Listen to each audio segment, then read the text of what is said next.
যার মালিক আল্লাহ, যার অধিকার শুধু আল্লাহ একমাত্র, সবকিছুর অধিকার উপরে আল্লাহর অধিকার।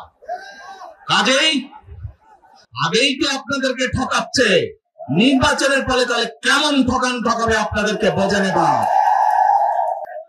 শুধু ঠকাচ্ছেই না মানুষকে, যারা মুসলমান তাদেরকে শিরকি করাচ্ছে তারা। নাউজুবিল্লাহ।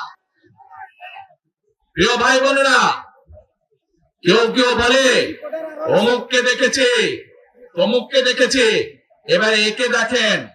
প্রিয় ভাই বোনেরা, 1971 সালের যুদ্ধ, যেই যুদ্ধে লক্ষ মানুষের প্রাণের বিনিময়ে এই দেশ স্বাধীন হয়েছে, আমাদের এই প্রিয় মাতৃভূমি, সেই মাতৃভূমিকে স্বাধীন করার সময় অনেকের ভূমিকা আমরা দেখেছি, যাদের ভূমিকার কারণে এই দেশের লক্ষ লক্ষ ভাইয়েরা শহীদ হয়েছে, এই দেশের লক্ষ লক্ষ মা বোনেরা তাদের সম্মান হানি হয়েছে।